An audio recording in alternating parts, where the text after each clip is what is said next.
everything stated in this video is my opinion and my opinion only. And just like everything else in these cases we discuss here on this channel, everything is alleged.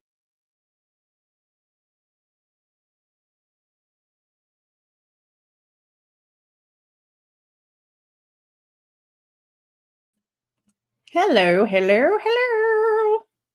Hello, people. I'm just trying to finish the back end stuff here. I literally just got this started right on time to not be a liar, because I said it was going to be before 9:30, and it damn sure started right on the dot. Let me finish this back end situation stuff back here. You ever clipped your dogs, like took the clippers and like gave them a haircut? That was fun. Actually wasn't too bad. My scaredy cat dog was better at it than the non-scaredy cat dog, which is odd. Okay. I think this is good now. Okay. So earlier, as you guys know, hearing, then after that, we went live for about an hour or so to talk about the document that was dropped from Judge Hippler regarding whatever evidence actually was leaked for this Dateline situation to have happened.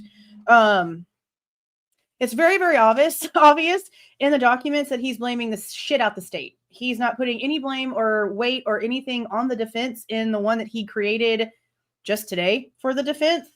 All the blame is on the state. So it'll be interesting to see how that turns out. But honestly, I kind of agree with some of the comments that I was getting about it, is that this kind of stuff, because Dateline's probably going to be involved, Howard Bloomblum's probably going to be involved. Like, there's going to probably be a lot going on with that. So it could be a while. Maybe. But it didn't take that long with Delphi. So I don't know. I don't know. I have no idea. I have no clue. I don't know. I just want to know why they felt the need to do any of that. Because like I said, and like most people are saying that, or at least are like unbiasedly thinking about things and not just instantly taking something that they're hearing and running with it like a psychopath.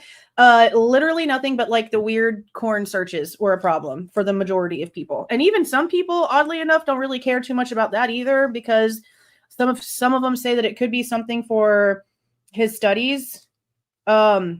Sure. I'm hoping cool that's what it is, but that kind of stuff is just not cute regardless. But again, if it's like an innocent thing and he wasn't like enjoying himself while watching them actually, and it was like he searched something and saw something on the search result page and then got off of it and didn't do anything else, then what assignment is that? I guess I don't know. I just know that that's the one thing that was kind of like a big red flag. The other stuff I can find reasons for. I'm not trying to find reasons. I try not to find reasons for things, actually, because it's not like I want them to not have the right guy. It just really looks that way. I'm sorry about it, but that's just how it looks. We're going to go through my little Post-its here. If there's portions of the hearing, which I think there is, that I need to replay two specific parts, I believe. I'm going to pull up mine. Hopefully it gave me a transcript. It went from 4 hours and 50 minutes to like 2 hours and some change, because I took a bunch of the silence out and the beginning stuff where no one's talking. I took all that stuff out. So last time I did that, YouTube like punished me and took away my ability to have a transcript on my live. And that was some bullshit, because that's how I go in and I find like certain spots easier. Transcript, Control F. That's the best way to do it. So let me see if they punished me this time for making it easier for y'all to watch.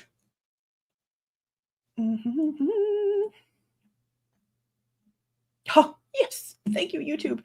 We have a transcript. Okay. So if we have to look up something, it's going to be there and available. And if there's stuff that you guys want me to go back over, try to get my attention in the chat and we'll do that. But we're going to start off with my Post-its. They're in reverse order. One second. I haven't had any time to go back and go over this stuff. I got off the live thingy and had to finish my job, and then the document dropped, and then we did that, and then I had to deal with the dogs, and then the food for the children's, and now we're sitting here, and now we're trying. We're barely here on time. Okay. So the first thing that they started talking about was the jury questionnaires. Honestly, there's a lot of this I'm probably going to skip, because he talked to them like they were never, ever in a courtroom before. Like this was going to be their first time ever presenting a case, talking about how close they could get to the bar, or like up to him, or whatever the heck you call it, like how close you can get to a certain area, where you should be putting things whenever you're not doing something, the kind of people that you need to have on your staff to make it easier for however he wants court to go. Like it was just it was odd. It was pretty strange. It was pretty freaking strange. So a lot of that stuff I'm probably not going to go over because honestly, Hippler, you wasted so many people's like precious lives today with that crap. Because then he says stuff like, I don't like surprises. Well, isn't there like a rule? Isn't there like a rule that you can't have a trial by surprise? So why are we saying things are completely redundant? So then, of course, we know that they've approved the IgG lie. Somebody made a suggestion earlier, and I'm going to run that by the chat real quick for a second. Anyone think that maybe Brett Payne could be the leak because he's pissed off they're making him lie? Drop a 1 in the chat if it's a possibility. Drop a 2 if you think I'm stupid. I'm sure there'll be some of you trolls in here going to drop your 2s anyway. Boomy, what are you barking for? I really think that it's possible. Retaliation for making him take the stand and lie like this. I mean, I know that Steve Goncalves is involved with this. I don't give a damn. Everything he came out saying in those interviews is verbatim, all right, what Dateline came out and said. So for him to be out here as a prequel and he's not involved, miss me with the boo-boo, all right? Yeah. He could very much be pissed that he's being made to lie on the stand. Because he could be, like, we could be being harsh on Brett Payne because we're not okay with the situation. But let's step back for a second. Let's just stop the trial stuff and talk about Brett Payne for a second. Let's stop for a second. You just got on the force and you literally like don't have that much experience. And then all of a sudden, for reasons unbeknownst to you, you are thrown in as lead detective on the most important case that this place has ever seen in its entire existence and probably will in the rest of its existence. You probably feel pressure and lots of questions, and you're probably sort of confused. But then you get this position of authority, and then you go to be authoritative, and you're told, no, you're just a puppet. You see that guy over there with the badge that says FBI? He's the one you actually have to take orders from. Me putting you as the lead, it's just for looks. It doesn't actually mean shit. Okay? So then after all of that, he's the one being pointed at. He's the one that everyone thinks is lying, all this other stuff.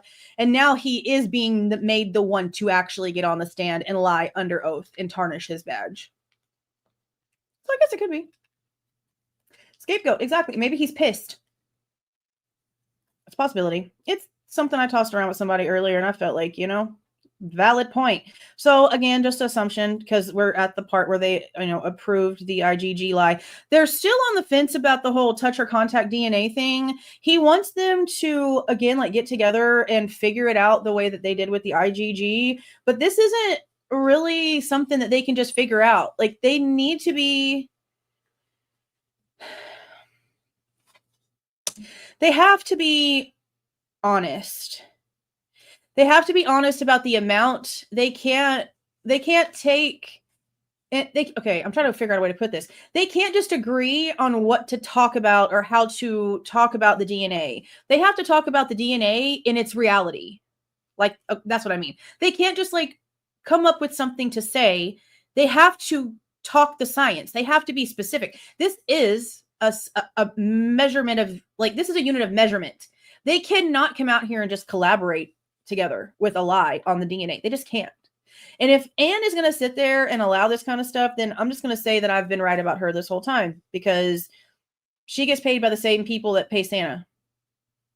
So, she can be defense attorney, but that doesn't really mean like all that much, especially whenever Hippler sits there and says stuff like, come up with whatever you guys can live with. What? Okay, Dollhouse. Santa stood up and said, I'm so sorry that this thing is being called a dollhouse. I put that on me. And I think I probably called it that first, to be for real. I believe I put a video out less than an hour after that document dropped. And then I looked at what I was looking at and said, that's a damn dollhouse. And it's literally like on my thumbnail. So I could have been responsible for that. But guess what? I'm not sorry about it, Santa. I'm not sorry about it if I am responsible for it. Because Santa's reasoning for wanting to apologize for it was that things happened in this house and da-da-da-da. No. Y'all got rid of where the things happened. This thing is stupid. So no, it's not even to scale. So let's just not even pretend like it even matters. But he said calling it a dollhouse was inappropriate. No, it ain't. That's exactly what the frick it is. Ann Taylor's team has had somebody come in. 2 different experts came in and looked at the dollhouse. I don't know what for, I guess just to make sure that it's as accurate as it possibly can be. But they've made every excuse in the book and made it very clear that it will not be to scale. So I don't know what's the point in it to begin with. They're just talking about really like where they're storing stuff. But even that's a little bit odd when it gets to the paperwork that we got yesterday about the state reclaiming exhibits, because the exhibits they're wanting to reclaim are already in the courtroom where they're going to be needing to use those exhibits anyway for trial. And that's kind of what it sounds like, was that they're going to be taking away the grand, and I could be wrong, this is how I'm interpreting what was said today. It sounds like they're going to take the grand jury exhibits from the courtroom and then create copies or some sort of record of them or a reproduction of them or something like that, and then basically turn around and like use them, is how it sounded. And if it wasn't for the whole and then use it at trial thing that the judge said, I would be like, okay, yeah, they're going to just get their stuff out the courtroom. But no, that's where everything's about to take place anyway. I don't really quite understand that. And the judge is like, oh, well, it's basically, there's some sort of like chain of custody thing or whatever, some sort of confirmation that has to happen in between so that the original exhibits, and this is how I know, I guess this is how we know that they're using them at trial. The original exhibits have to match the exhibits that are being submitted now for trial. So why does the state need to reclaim them if they're already where they need to be for trial? I guess I'm just not understanding the extra. The extra. I don't understand the extra. I'm really curious as to what this was about specifically. Because he says to them, for your own sake, get everything that you agree on in writing. So I'm wondering if here recently that was an actual situation, that something maybe that was agreed upon by both of the parties, maybe one of the parties is now coming back and trying to backtrack and there's no actual proof of the original agreement. So that was interesting. So when it comes to the witnesses, all he said is that he wants them organized. Why are you having to tell them that? That seems like duh. Like to categorize them by defense witness, personal, defense witness, expert, state witness, personal, blah, blah, blah. However you freaking have to do it. It sounds, again, like he's just like feeding them instructions on how to do their job. Just how to do their job. Doesn't really make a lot of sense.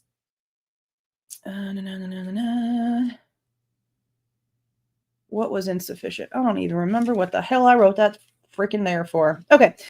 When it comes to the alternate perpetrators, this is where I got really aggravated with Ann Taylor. This is where I got really aggravated with Ann Taylor, because she's had a while. Okay. She's had a while. She also has had a while, not just to work on this case with 3 investigators and blah, blah, blah, whatever she's trying to say, but she's also had a huge amount of time from whenever all those motions back at like the end of January, early February-ish, maybe mid-February. She's had months. Doesn't even matter. She's had freaking months. Okay. She didn't produce anything worth a shit. She just basically gave them a story on a piece of paper with no physical evidence, no anything to back up her claims, which is the exact same thing that she's trying to state that the state's doing to her client. I've never really been too happy with Ann Taylor. I don't think she's that great of a damn defense attorney. Okay. I just don't. I really wasn't too sure in the beginning, and I kind of felt like she's trying. I feel like she's trying, but she doesn't know how to argue. Eliza Massoth, I feel, is a better attorney than Ann Taylor. And that just, it is what it is. That's how I feel about it. So if she doesn't step it up, I don't feel like this trial is going to go anywhere, because it's really hard for her to get her point across. And she doesn't say things when she should say things. She doesn't step in when she should step in. And she also agrees with the state on a lot of things that she probably shouldn't. Like I said, 2 wings, same bird, same with the government. It's all the same. Out of state attorney. Well, they did that for Bicca Barlow, but she's just like DNA. And I'm really curious if there has been any attorneys that have reached out to like maybe work on the case pro bono because of how high profile it is, and maybe they're just turning them down. I don't know. I really just don't know. A little intimidated, maybe. I don't know. Like, I know that her mom passed away, like, I think right before the April hearing, but even before all this, and even now, like, I'm not too confident. I'm just not too confident. Just not too confident. Okay, but when it comes to the perps, she better bring some shit because, again, you've had months. You've got 3 investigators. You've got all this information. Ain't no reason for this. So 5/23 is whenever Hippler wants her to have all of her information turned in, and that's on a Friday. So then on June the 6th, so 2 weeks after that, is whenever the state gets to respond to whatever the alt perp information is. And then after that, it's probably going to be sealed, and it's already actually on the case summary. In the last live we did a few hours ago about the gag order documents, we went over the case summary because some information about like why the session was closed this morning also came out in an order, even though we pretty much knew that from what they were saying. But that one will be on 6/18, where they'll have like a closed hearing. Now, some people were asking, like, are we ever going to know this information? There's really only one way I feel like we're going to know the information, and that is if arrests are made. If she goes in there and she doesn't have enough to, let's be for real, Ann Taylor has to now show probable cause for the arrest of somebody else. That's what this is. She is now offering probable cause. There's no way around it at this point. She's going to have to bring it that hard in order for it to make an impact. She can't just come in here with the story of maybes and ifs. It's going to have to be enough for probable cause. That's the only way this is going to change anything. Let's see. When it comes to the jury questionnaires, he doesn't feel like they are going to have a hearing about it. He wants any issues with the jury questionnaires that either side has turned into him by Tuesday, Wednesday of this week coming up. Today's the 15th, so the 20th, 21st of next week, he wants that information. Again, they're only going to have a hearing if there's enough issues, but he doesn't think they're going to have any problems, so it should be okay. Both sides will have access to a shared drive that has the jury questionnaires in them so that they can, access them to go over them, I guess. Once we have enough, we stop. And he wants like 50-ish people like on the jury first round, I guess, because they figure they're going to probably lose a whole bunch of people. They mentioned something called the scramble button that gets pressed by some like figure of authority. Did he say Attorney General? Did he say Attorney General? I don't remember if he said Attorney General. Both of them opted to not watch the button get pressed. I didn't even know that was a freaking thing. Okay, so today we heard Ann Taylor mention that they had 3 investigators. I guess they could have maybe always had 3. But the document for who's going to sit in trial, there was 2. So even if they do have 3, they only want 2 to sit in trial, which is interesting, I guess. I don't know how I would even find out if this is accurate. Because I don't know if this would be something that I could just like Google. If Hippler actually did help on the Daybell trial for the jury selection stuff. I mean, I doubt he's lying, but I still find it interesting because we have Nick Balance and all this crap with the cell phone data. Cell phone location information, and the one guy that's coming out and saying that Nick Balance is full of shit also was just called a conspiracy theorist by a hypocrite over there. So yeah, I don't know how I feel about that one too much. I do wonder about this next thing. So apparently there are some hotels and some spaces being held for witnesses. I'm wondering, and I mentioned this before, but I'm wondering if Bryan's family gets considered witnesses, if that means that their lodging is covered by the state. Curious. Okay. His schedule for trial is going to be Monday through Friday, 8:45 to 3:30, and then they're going to take the last 45 minutes to talk about any issues incoming for the next day, and they want Bryan up, ready to go, and out the door at 8:15. Hippler will be out on August 2nd and 3rd. There will be no trial. But then there's holidays on 9/1, 10/13, and 11/11. Now, he says if they have to sequester the jury for any reason, then on those holidays, there's still going to be trial. But if they don't sequester the jury, then it's going to be days off. So, okay. Let's see. They mentioned no interpreters needed. And I mentioned that I found that strange. If the Korean girl that whole situation with the apartment, the security camera situation happened with, is going to be testifying, because they made it sound as if she had a really bad problem with English. Maybe it's improved and that's why they don't need an interpreter. But I feel like she's probably the reason why he asked that question, just based off of some of the stuff that we've been hearing. So I don't know. He wants both sides to have an extremely tech-savvy person with them at all times, which was interesting.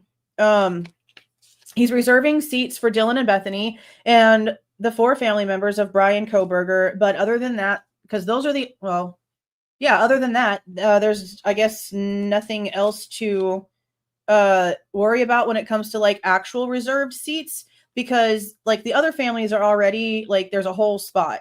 But when it comes for like exclusions, Dylan and Bethany and Bryan Kohberger's family are the 6 people that are not part of the witness exclusion list from how he just said it. Now, we heard this about Bryan Kohberger's family in the document where I went over the order regarding the fact that they were going to be allowed in and excluded from the exclusion list. But Hippler today made it sound as if the 2 girls are now on that exclusion list as well. And he said he doesn't think they're even going to want to be in the courtroom because of how they've been treated. Sure. But when it comes to them testifying, what are we going to do? Because now we have a court hearing happening on, what freaking day was that? Let me open that and look. And it's about what to do with the victims. And we figured out today why he keeps calling them that, because they're not victims of the situation that we're at court for. That's a lie. Technically they are, but the big one, the homicide, no. And Hippler made that clear today. So whenever he's calling Dylan and Bethany victims in the case, technically it's because of the burglary charge. So if you look at it that way, then I guess I understand why he says that. Okay, so the case summary says that there is a hearing on 5/21 regarding the role of the victims. So that depends on that. That's like for what they end up doing. For what they end up doing on the stand. And that's interesting because they're already acting like they're probably not going to put their faces on the camera. So that's a problem, because you can't tell really if somebody's lying if you can't see their eyes, if you can't see their face, their mannerisms, the way their mouth might twitch if they're lying, or maybe their eye does something crazy, or maybe they, touch something, or a tell. You can't see their tells. And he's totally okay with that. But if it comes to an undercover cop who's literally like deep substance undercover in a high profile case, and, if his cover gets blown, something could happen to him and his whole family, because that happens, and Hippler doesn't care. He would rather have their lives put in jeopardy than put Dylan and Bethany's face on the camera. I just don't get that logic. So I need somebody to explain to me that logic.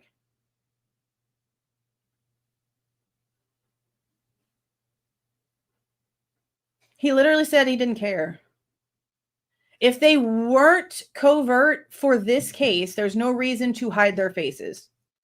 But if they are currently covert in an undercover case where they could literally be ixnayed the second that they show up somewhere, what's the issue? I feel like that's some ass backwards boo-boo. I feel like making sure that the cops don't get, KIA, we probably should just like be more wary of things like that. I'm just saying. We did hear today that Ann Taylor does try to talk to Bryan Kohberger's family a lot. She literally said that whenever they were talking about the seating for his family, she's also requesting an additional person.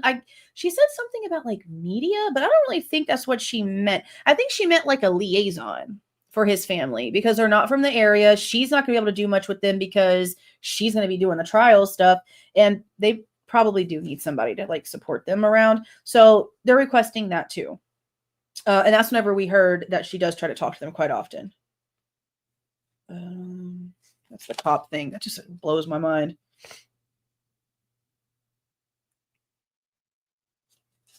Uh, 45 minutes for lunch every day. Be realistic. Don't call everyone on your list. Don't waste the court time. And make sure that whenever you talk about the witnesses, you have your exhibits ready. He's basically telling them like literally how to handle something that they've pretty much been doing for like years now. So this is where I wrote down, like, this dude's just a freaking bully. All he does is threaten everybody. He's always like, if you don't do it this way, then you're not going to like what I do about it. That's not how you're supposed to behave. Like, broski, you're like twice my age. Can you be like an adult? I don't even like understand. This is where I wrote that he's instructing them like kids and that this is annoying AF. Yeah, he just didn't ever shut up. A niece. A niece. Some of you guys heard him say something about someone's niece. There's our first transcript find. I before E except after C, or I will definitely spell it wrong. Oh, y'all was right. Okay. Headphones. We're going to turn this on so that we can listen to where they talked about somebody's niece. Because I did not hear this and I found it. If it would go to it, what are you doing? Oh my goodness. What is happening? Okay. Click.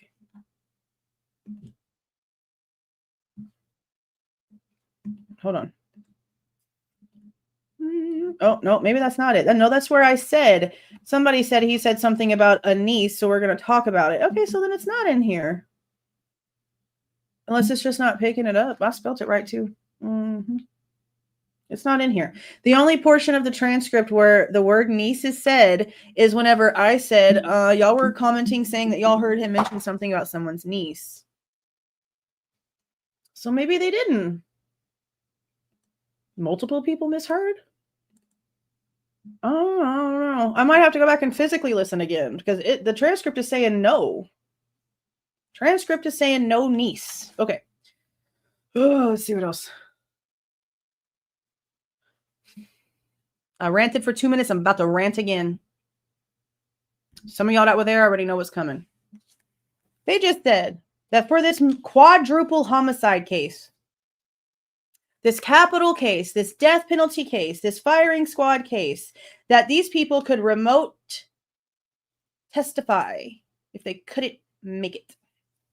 And that bothers me because I wouldn't allow that convenience for my own protection and my children's protection in our DV case. And what's amazing is that these exact same prosecutors are now being called out because apparently they have an issue with punishing women who hurt their children by Munchausen's. There's a whole article out there and an interview with this prosecutor who used to work in this county, and he's had enough. Now he's like, he's out here talking. It's not shocking. This county doesn't give a damn. They don't give a damn whatsoever. Instead of doing the right thing and asking, why do you want her in the room with you so bad? Why do you need her within arm's reach so bad? Well, why can't we just do this remotely? They didn't care.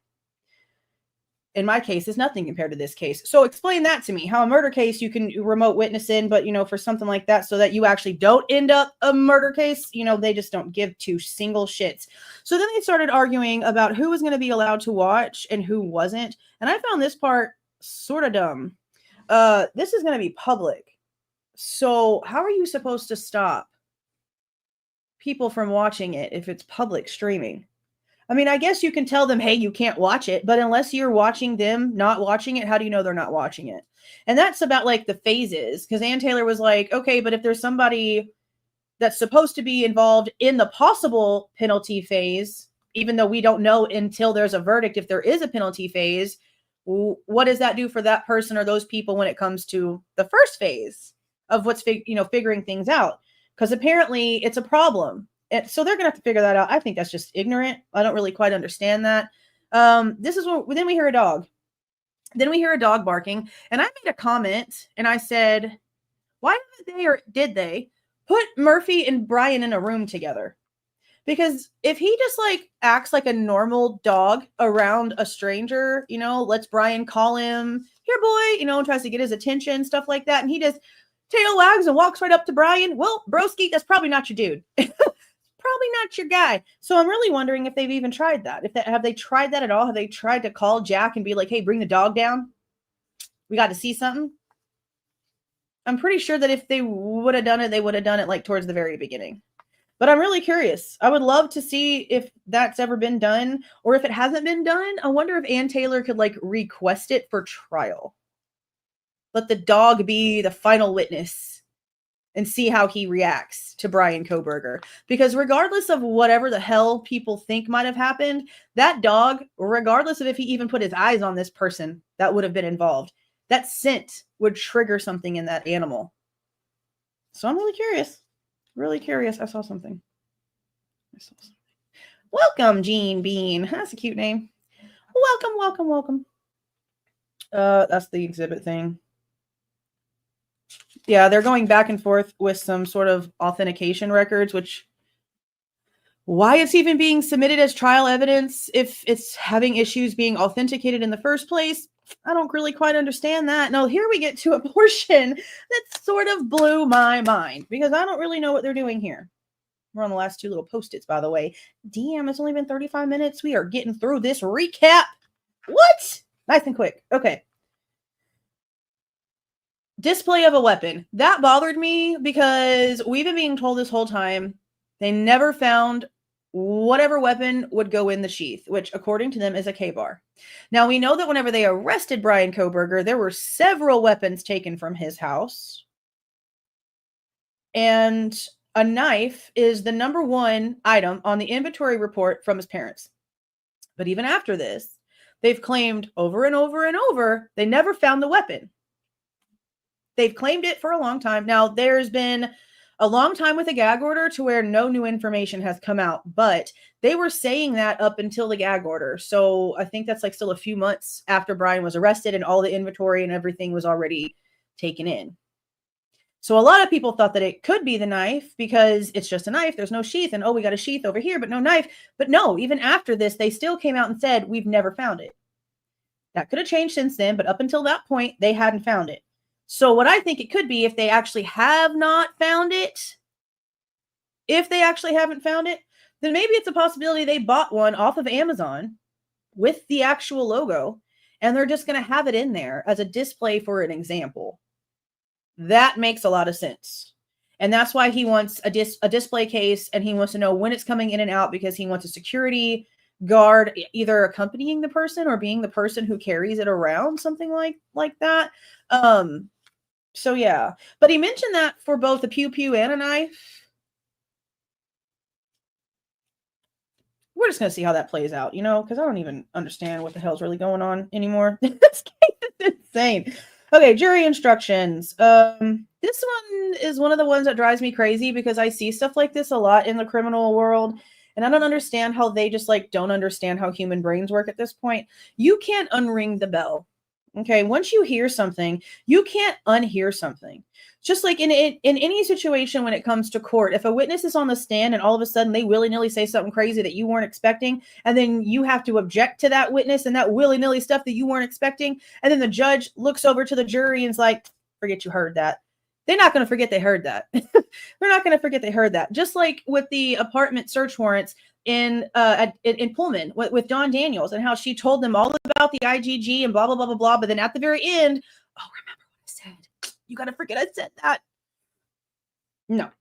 So he basically said that the instructions are going to be put together in a way that it's supposed to make this make sense, but I don't really quite understand how this is supposed to make this make any more sense. Because like I said, you can't unring that bell. So they have to bring in jurors that are death penalty eligible, meaning they will vote for it. They will do it if need be. But you also have to make sure that they have the cognitive ability to decompartmentalize everything and not consider the fact that death is this person's punishment while they're trying to figure out if that person is innocent or not. I don't see how that's possible. I don't see how that's possible. I really just don't. Like, if you're coming in and you're already being told that it's a DP case, you pretty much are coming in there with a guilty mindset. I'm sorry, but that's how humans are. So already that's an issue because that puts a, is the word cognition? I can't ever get that word right. Negative connotation. Is that the word? Negative imprint, negative aura, negative cloud, one of them damn things. That's what it does to it. And the way that somebody's going to take in the information, it's not going to be coming in now through a completely unbiased filter. No, it's going to definitely not. Okay. If Bryan is found guilty, the penalty phase will begin the very next business day. So if it's Friday that something ends up happening, they'll have the weekend for whatever. But if it happens on Tuesday, will come Wednesday. That's what they're doing. They want the both sides to get together and discuss the punishment for the burglary charge if he's found guilty. They basically, like, whatever the punishment is on the like, put it on the table. Which, I mean, I know they did it with Alex Murdaugh. There's all these different charges and stuff, and like we always hear the additional charges like continue on. But once somebody's like in there for life or on death row, doesn't it kind of seem just redundant? It seems like a waste of taxpayer dollars to go in there and sentence the guy to 5 more years for burglary whenever he's got the DP. You know what I mean? It just seems really dumb. Like, just stupid. Okay, and then that's where we got into the gag order information and about how he had already created a stay order, I think he called it. No, that's not what he called it. A retention of records order for the state already, but he wanted to expand it over to the defense side, and that's never we went over them. And like I said, he definitely put all of the responsibility on the state for this leak. All of it. He didn't give none of it to the defense. He ain't even trying to play like they did anything wrong. No, the state did it. Somebody in the prosecution's office did this, or somebody in law enforcement did this, but somebody over on that side, y'all did this. So that was interesting. I think that maybe that's why he was maybe a little bit nicer to them today. Maybe he was a little bit nicer to them today because of all this crazy shit now happening. But that's pretty much all the recap. 40 minutes, what? Yeah. I was surprised on that too. He was a lot nicer to them than normal.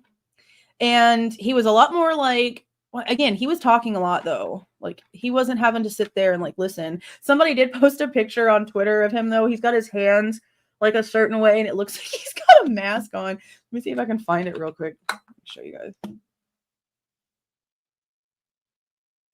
I'm pretty sure I shared it. If not, then I'm just going to give up looking for it. Oh, here it is.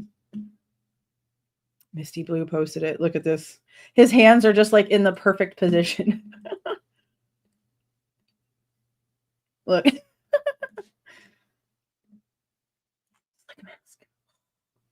That's hilarious. I thought that was funny. But that's probably like the only time he really did that because he paid attention. He was listening to some stuff that was being said, but he was talking a lot. That's okay. He was chill today, I guess. I know, I'm ready for the trial too, Sam. I believe more than one person too, Tracy. I do too.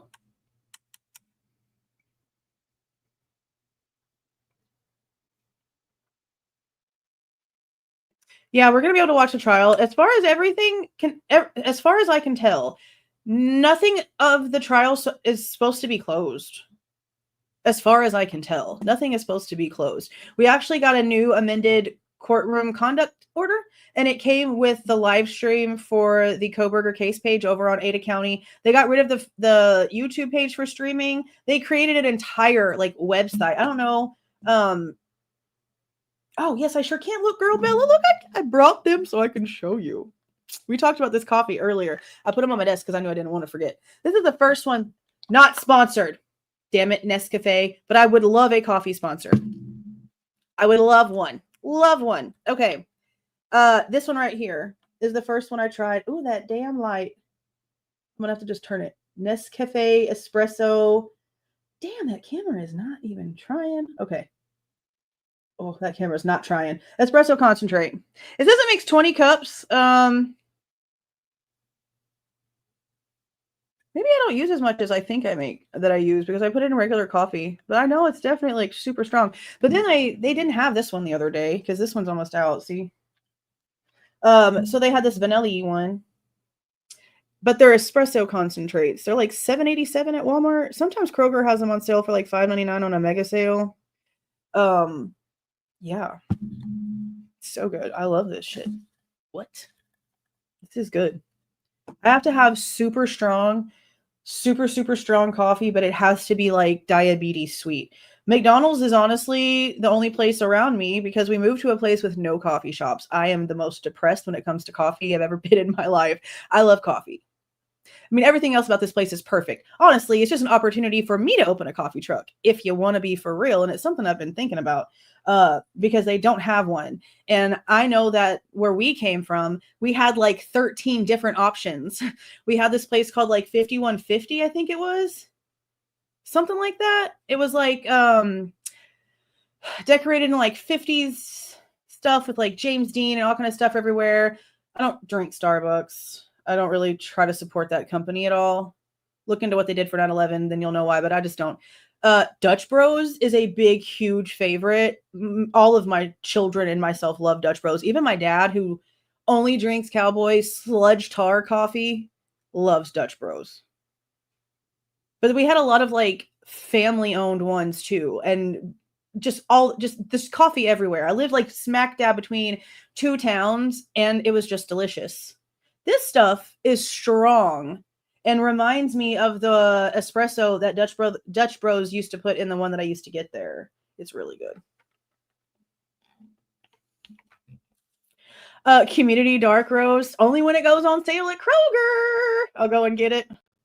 But yeah, it has to be dark roast. I don't really care what. I'm not a brand. What do they call it? A brand. WHORE. Like when I became a couponer, I realized right then and there how stupid the whole brand thing was. So I only care about a deal and if it's worth the money, but it has to also be specific. I'm not buying anything that's not espresso, dark roast, anything for my coffee. I'm really super specific. Starbucks used to be good, but they basically they made people buy water to get the ashes off of them during 9/11. They wouldn't just give them bottled water. They were making them pay for it. And once I learned that, I'm just like, oh, you don't exist to me anymore. Yeah. Brand snob. That's a better word. Yeah, I'm not that.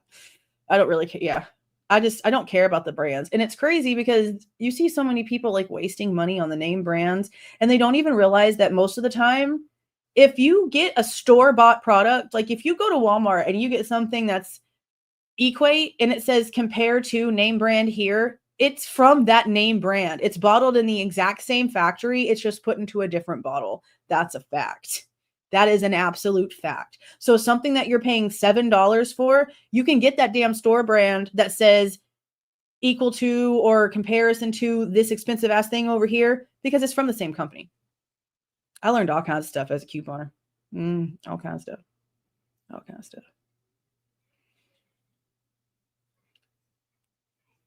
Well, guess what, pool boy Connor? The topic is over, because if you'd have been paying attention to begin with, you'd have heard me say, well, that's it for it, and started changing the subject. So if you don't like coffee talk, honey baby, you can leave. You can click off. My mom used to own a coffee shop. She made the best coffee. Too bad she's a terrible person. That's how I feel about my mom. But, her hair instead of coffee, that's either here nor there. Roasted at home is the best. I would love to try that. Oh, I'm jelly. That's crazy. Nespresso. Have you seen the new commercial with George Clooney? He looks weird. Like he looks gold. I don't know if they meant to do that. I like Seattle's best. I've gotten theirs at Kroger before too.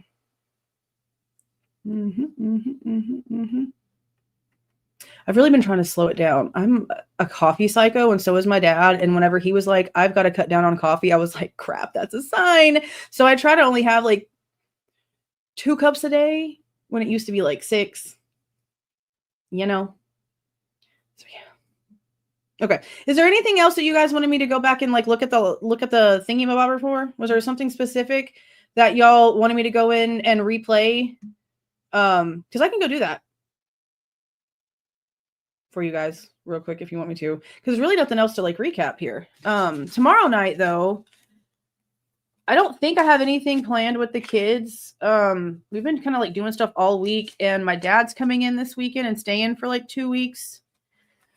So I think I'll probably be able to go live tomorrow night. But what I want to do is go back and listen to the rest of Steve Goncalves' interviews on Drunk Turkey, because I only listened to, I put 2 parts out. I didn't do the whole review of it. He says a lot of stuff, including something that somebody tried to act like I was pretending that I didn't know, even though I mentioned it 1,000 million freaking 20,000 times, about how he tried to say that Bryan Kohberger Googled something related to the crimes before the 911 call was made.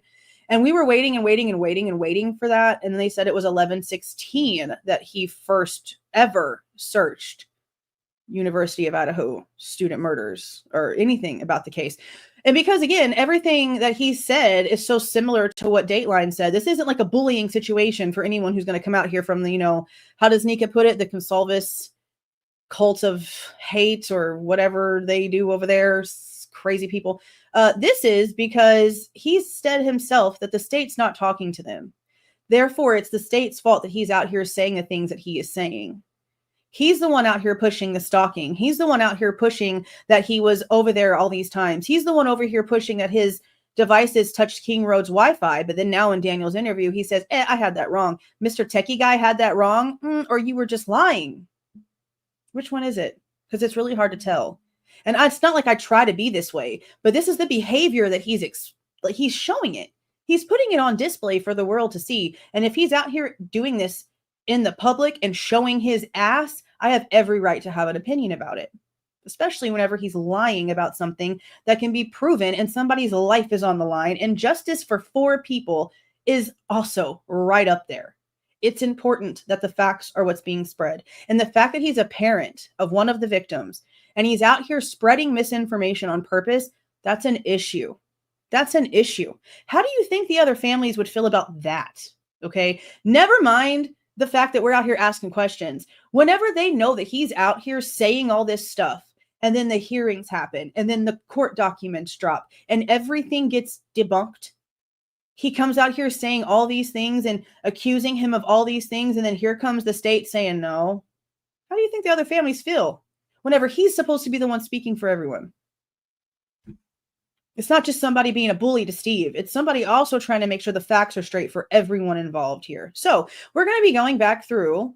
I think the one I want to do tomorrow night is the one that he did on Ashley Banfeld's personal channel, because that's where he calls Hitler with a T twice.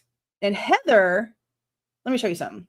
I made a comment because Steve is talking to Ashley Banfeld about how much he appreciates Hitler.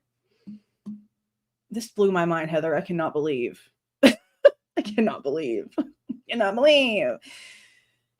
He's sitting there giving like all these kudos. Oh, I saw something. What's orange? Oh, thank you. 1999. 1,000 Julys. Oh, and another one. Okay, hold on. This was the first one. Okay, hold on, Connie. Okay, in my opinion, this leak is a win for BK. HIP told the state and prosecution to figure out how to tell the jury about FBI and law enforcement lying. Keeps the liars from being accountable. Well, that's why I hope, and thank you for the $5. That's why I hope somebody does get actually held accountable, because we saw somebody get held accountable in Delphi. He got out, but we saw somebody being held accountable. So hopefully that happens, and hopefully we get to see it and they don't just like try to hide it. We already know the problem. Now you've got to, like, if you gave us the problem to the public, then it's on you. You are obligated to give the resolution to the public. So whatever they figure out, they have to come out and tell us. That'd be really stupid of them if they don't, because then it's just going to cause more problems. Thank you for the 1999,000 Julys. Can we emphasize that Bryan was a criminology PhD student and he is being trolled for studying the subject and for being enthusiastic about it? Girl, I know. I said that like a few times, actually, that I found it so ridiculous that all these YouTubers out here, police off the cuff, whoever the frick else, I don't even know why that one even came to the top of my mind, because I don't even watch that channel. I think it's because it was like on the top of the screen here just a second ago, so it just popped up. But Chris McDonough, okay, Gary, the Dr. Gary with the eyebrow and the duck lips and the gray hair, all of them did this for a living. All of them studied these exact same things. Nancy Grace studied these exact same things. But you know where it kind of started with me is whenever they're trying to bring in this completely irrelevant expert witness. This is an expert witness that works for the ISP lab. So it's about like forensic investigative information, how they collect evidence, blah, blah, blah, whatever. She didn't do any work at King Road. She didn't do any work at King Road. She did nothing at King Road. She never went to the crime scene. She didn't do anything with the crime scene. She's redundant. They already have somebody who's from the same lab who's going to be testifying, who did work at the crime scene. Why can't that person be the one to come and talk to us about the crime scene evidence protocols? Doesn't that sound like it makes more sense? So whenever they deemed this a relevant person necessary because of her expertise on the exact same subject of the DeSales homework paper, that's where I was like, holy crap. This has got to be the most hypocritical shit I have ever heard in my entire life. Him writing about how to properly collect evidence at a scene without contaminating it and how to properly do his job is what's making him a master villain, according to the same people who probably wrote the exact same type of paper back in school. Yeah, it's sad. Very hypocritical. You're right. Thank you for the $20, Hurricane Train. Thank you, thank you, thank you. I know that's his damn job. It's his damn job. Now I can't remember what the hell I was going to go show y'all. My brain is not. I got to start taking like ginkgo biloba or something. What's that they used to take? I used to always hear commercials for that whenever I was younger for like people that needed help with their brain and their memory, like doing its thing. Or really, I just need to learn how to take time out of my day to read books again. I was a really sharp whenever I read all the time. I feel like I have a lot of brain fog lately and I absolutely hate it. I can't remember what I was going to go show you guys. Oh, I love that you pay attention. Oh, I just love it. Okay. Yes. Yes. Ginkgo biloba. That too. I probably should do that one too. See, I do turmeric in my food. I probably should take a pill though. Okay. I wish I knew, man. Stress, PTSD. I'm constantly up here. A normal person's high blood pressure for me is a normal blood pressure because I'm just constantly up here. Even as a child, my mom used to tell me like 10 years old, my shoulders are like bricks because I'm just constantly like stressed out. Eventually, I'm just going to have like I'm going to have a stroke. It's just going to happen. I already know. Like I'm already like out there. I can't de-stress. I can't because everything's always on me. And so I don't have like a choice. So I'm just always like 24/7. But then I get into my depression and then I don't care. And like the house is a mess. I'm still doing what I got to do, but I'm not as enthusiastic about it. And everything around me sees I go into these ebbs and flows, but I still try to get stuff done. Okay. So the reason why I find the interview crazy is because he's talking about Judge Hitler in a way that you would think that he is respecting him in the way that he is controlling the courtroom. And because that's what the discussion about how much he likes the fact that he took over. And now that it's over there, they're finally getting somewhere and getting stuff done, blah, blah, blah. But then he calls him, can I say the word? He calls him Hitler. Sorry, YouTube. I know you have videos out here about him on the History Channel, so leave me the frick be. He calls him Hitler twice. And in between it, Ashley Banfeld like hears it and she tries to like, I guess, divert a little bit or like maybe try to get him to say something different. And he says it again. And I'm like, why in the hell would you be sitting here talking about how great he's doing and how great of a leader he is, and then use like the worst name as the example that you ever could on purpose? Okay. And this isn't like I'm just picking on him because he said sheath instead of sheath. Well, guess what? I did it the other day too. No, he said Hitler twice. I went back. I slowed it down. I saw it was a t and not a p. Okay, he said it twice. So then I'm like, why in the hell would you use that whenever you're trying to talk about how well someone's doing, how much you appreciate what somebody is doing? And guess, Heather, is she in here? Guess what Heather sent me? Heather sent me a photo. Well, she posted it in her community tab. And if this doesn't explain why Steve Goncalves, I swear something happened. You can't really see the symbol exactly, so I guess it's okay. This might be the reason why Steve Goncalves would say something in high regard about someone, but then also call them the worst thing ever. This is a picture of Steve Goncalves' brother. Notice anything? So it's just like in the blood to think that Hitler's A-okay. Is that what we're doing? Okay, Steve. Okay, Steve. I got you, bro. So When he called him that, I was like, oh, okay, that makes sense. Because when he's talking about how much he's caring about the state and is really starting to really care about these guys, he like hella gulps. Like it's difficult for him to get that lie out. You can tell that one was hard for him. It's like the first time I've seen him have a difficulty with a lie. So I find it to be an extremely interesting interview. That's why we're going to watch it. That's probably what we're going to do tomorrow night.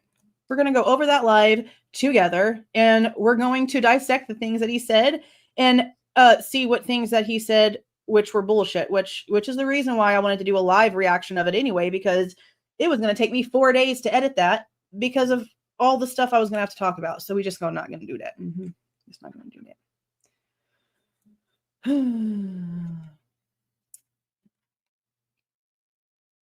Girl, don't you remember what it was like back in the days before Abraham Lincoln did something? Plus, that's publicity. Okay, Chronicles of Olivia and Steve Jr., that's publicity. They want some sort of love story. Love over tragedy. Watch. I don't believe it. I don't believe it. I don't believe it. For murder. Meaning that he wouldn't be getting any sort of commissary money either if this whole bill goes through that Steve wants to push through so that Bryan can't get any commissary money. Well, neither will his brother. Insane. Thank you for the 1999,000 Julys. You're so sweet. And for raising the bar in his TA role, he can't win. His students were mad when he was critical, and they are mad that he gave them all A's. So he must be up to something. Yeah, that's what I noticed too. See, that's also, look, I know. They wanted him to not expect so much from people. That's why he reminds me of Sheldon Cooper from Big Bang Theory. And look, I don't know how many of you in here don't know who the hell that is. Okay. Do yourself a favor and literally don't go to clips because they're just going to show you like the cutesy funny shit. All right. Go watch just a random ass episode in the middle of the season, some random episode, and just watch it. Okay.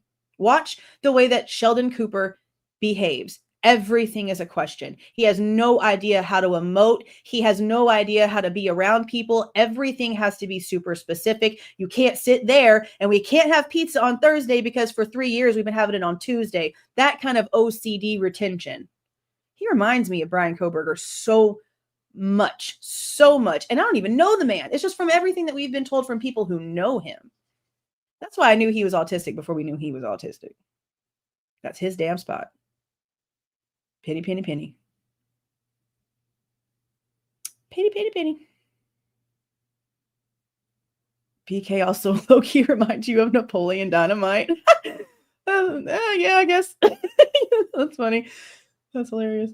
I guess to a looks-wise, I'm thinking like behavioral, but yeah, looks-ish, I guess. Nose, face shape. Maybe if Napoleon's hair was a bit shorter and a little bit darker, yeah, I guess I could see that. That's funny.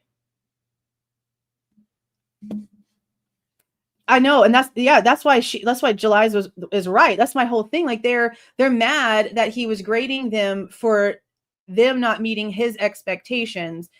But how is it his fault that his expectations of the class are lower than that of the teachers? Okay, maybe he's just actually trying to do his job right. Maybe he's just actually expecting them to know the assignment. Because what was the example that we heard? This one girl didn't like him because she went up to ask him a question about the assignment, and he basically answered her the exact same way that I answer questions in real life, okay? If my kid comes and asks me something, and I literally just said it to them, or I just like showed them exactly where something was, or it's like, duh, I literally am just like, did you hear me at all? So for him to say, did you read the assignment? That sounds pretty normal of a reaction. Honestly, if you're trying to not coddle a whole ass adult in a criminology class and you want them to be able to do their assignment correctly, then yeah. And we don't know if this girl was trying to get TA's attention, trying to get help and play dumb, because some girls do that. And no, I'm not trying to make excuses or anything else. We don't know the situation because we weren't there. All I'm seeing is someone who, for some reason, had a horrible childhood. We're not going to pretend that that's not real. You don't just jump into H for nothing. Okay. There's some shit there. There's something there. But it doesn't mean that this is what it equals. It doesn't. It just doesn't. It seems like he actually took the initiative to make changes, which so many freaking people, including, unfortunately, my son's father that we're running from, never learned. They never learned to grow up. They never learned that they are more than what they went through as a child. They take that and they use the victim mentality their entire lives, and they never try to grow. They use it as an excuse for everything, no matter how old they get, 40s, 50s, 60s, 80s, doesn't matter. It's always going to be a crutch. It sounds like Bryan didn't do that. It sounds like he didn't. He lost weight. He found a career path. He took it. Kind of jealous because my life didn't go the way that I had wanted it to do. Everything else went crazy because parents made decisions that are kind of out of teenagers' hands. He took initiative. And he's being punished for it. If he's truly, truly innocent, he's being punished for taking initiative to be what he truly wanted to be. And if he's getting recognition from professors that are recommending him for things that are high up and hard to get into, sounds like dude did it. Sounds like dude did it. I know a friend of mine died from that. So yeah, I know. He was doing really good and then he fell out and it was horrible.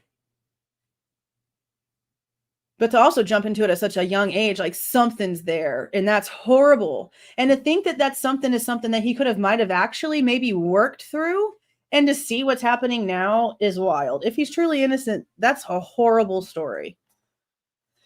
Horrible story.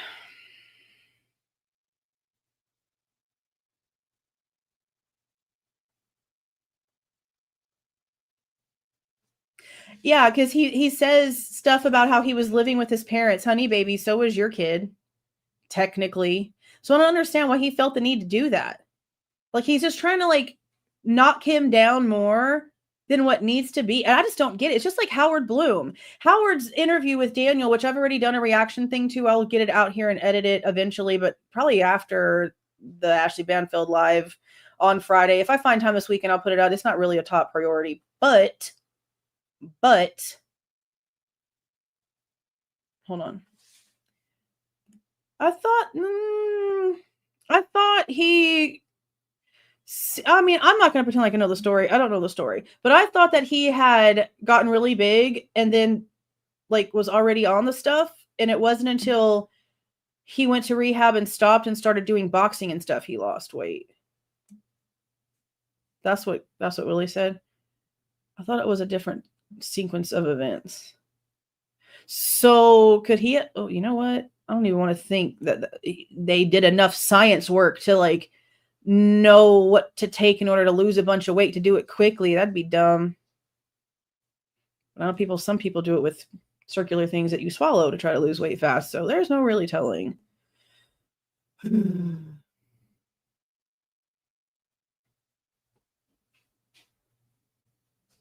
Oh yeah, the living with the parents thing. Like, yeah, he's there. Oh, Howard Bloom, the Howard Bloom thing.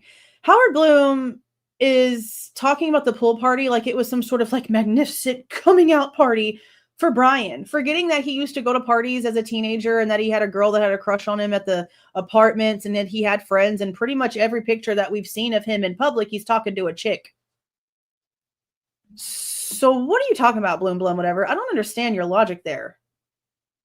It was his first time being around like that kind of environment whenever he moved to Washington, but not the first time he's ever been to a pool party or been to a pool or been around friends ever in his entire life. It's just strange the way that they're trying to make him seem like he really is this like weird little incel guy while telling us that an Asian chick or a Korean chick had a crush on him and wanted to be with him. And then some other girl gave him her entire phone and got his number. Like, how is that an incel? I'm just floored by the story they're trying to tell us. Oh, that's his official name. Bloom, whatever. Like, it's all three. I have to now. It's stuck in my brain whenever I think and talk about him. It's Bloom, whatever. It's going to always stay that. Right? That's what I don't get. Like, how are like the same people that are trying to tell us that are also telling us about Holly and about what's her name? What's the Korean girl's name? I have it written down somewhere. But they're also telling us about that. And the girls with the bikinis. Like, you can't be both. Like, I'm not understanding. I don't understand.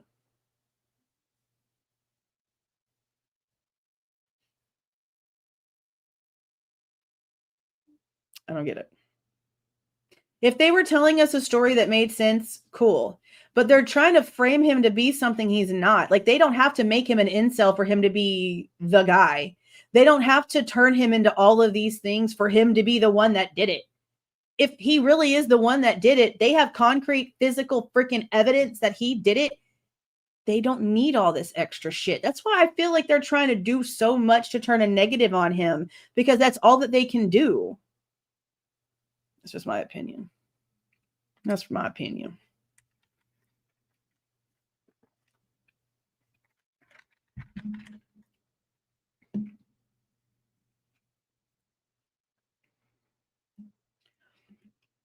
Well, unfortunately, he talked to them about it over the first 30 minutes. That was a closed session.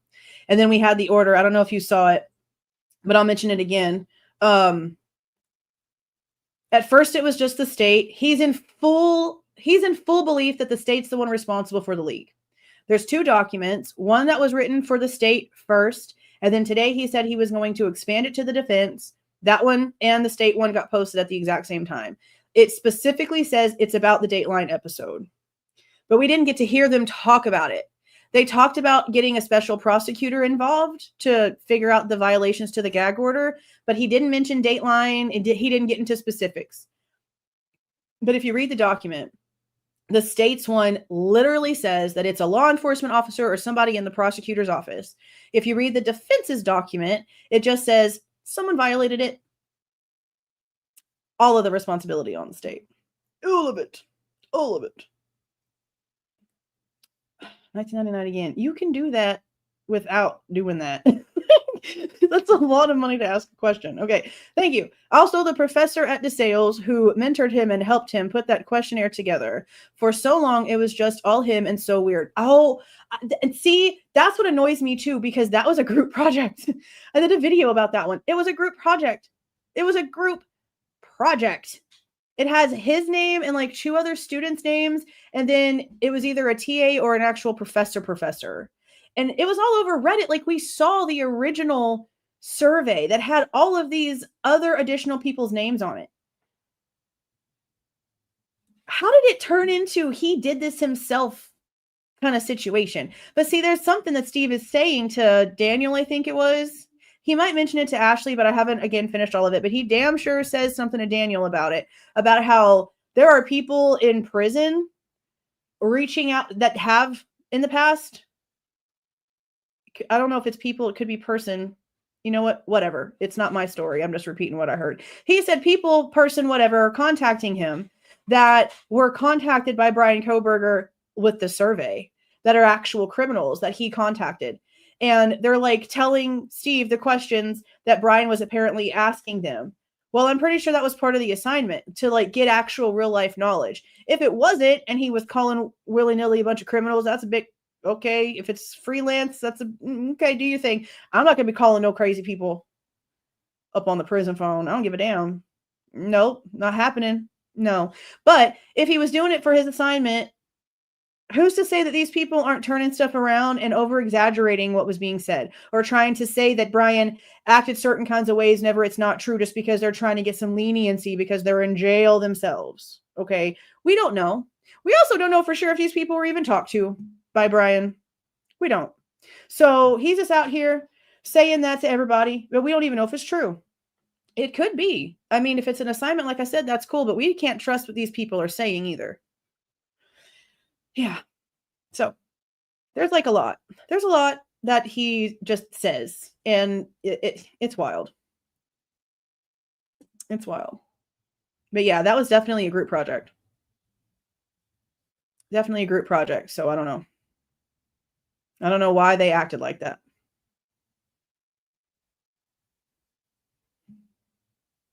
Yeah, that was wild too. Like, why? You're just going to take these people's word for it that are probably in there for doing actually horrible things? You know, like, what is wrong with you?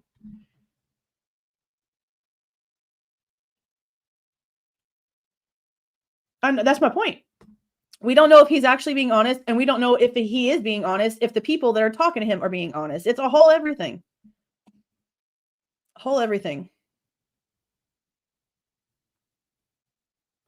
Oh, that's another thing. Bloom Blum said that not only did Bryan Kohberger apparently say this where Brian Inton says that he heard him say it, but now Bloom Blum is saying that he also said it to his own attorney, his own Pennsylvania attorney. And I'm like, why are you lying? They already came out like in a document and talked about how that was like a bunch of media bull crap. And it's talking about the statement that he was made right after his arrest. What was the only thing in the news about something that might have been said by him after his arrest? Was anybody else arrested? Or whatever the freaking way he said it. Okay. Didn't say it. Whatever. That's the only thing that was out there. So that's the only thing it could be, because that's the only thing that was out there. So now he's not only taking something that the defense is coming out and being like, look at all the lies in the media and all the crap that's coming out that's not true that we're having to deal with because of all this crazy stuff, and how he's now using it. The same thing that he took Ramsland saying, no, I did not contact them. And he twisted it around to be like, oh, well, she had it right. She said I had it right about, her actually calling them. No, you made it sound as if she was like the first phone call after he got arrested and she called his parents in like an hour. No, that's not what happened here. But he took her denial and her proof or whatever of her saying, hey, no, that's not true, and tried to twist it for himself, for his own benefit. Ugh. Ugh. Horrible.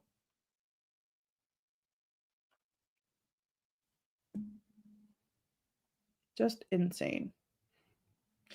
He has a lot to do with the story. I think he honestly has full knowledge about whatever happened. I think he does. My nose is getting stuffed up.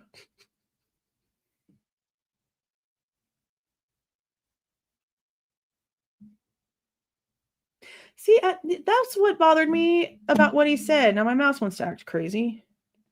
The whole thing about Steve being an IT guy. How would you have had something wrong reading information about if one of Brian's devices hit the Wi-Fi or not if you're Mr. IT? If you're Mr. IT. Wouldn't you like know what the hell you're looking at? I don't understand. I feel like you would know what you're looking at. Yeah. That was a wild one. My whole thing is that Hitler don't give a damn, which is wild to me. Hitler don't give a damn. If they're undercover deep right now and their lives and their families' lives and 3 generations down are going to be in danger, he doesn't care. If they weren't covert during the time of the crime for whatever they're going to be testifying about, he wants their faces on camera. I think that's really not smart. I think that's not smart. No, it's done. It's done. We're just waiting for them to make some more decisions. Now there's a couple more hearings that they have scheduled out. But yeah, I guess that's it, guys. There's no reason to stay on here and like talk for anything else. There's really nothing going on else. I'm aggravated with Anne for not bringing what she should have for the alt perp. Everybody has been waiting on that. Disappointing. But other than that, yeah, I guess that's pretty much it, guys. So I'm going to get off of here. We will go live tomorrow night and go over that interview unless something else happens. Because that's always how I do stuff. If something else comes out that's like official information from the court, then that's what we will discuss first. And then we'll do the entertainment stuff watching this train wreck, later on. But the facts come first. I'm going to go ahead and get off of here. Y'all go get y'all some Nescafe coffee thingy-bobbers, but not for tonight. Y'all need some chamomile and lavender for tonight. You have to move back and forth. Y'all have a great night. I'm going to go close this stuff out. Thank you guys for being here and watching this with me.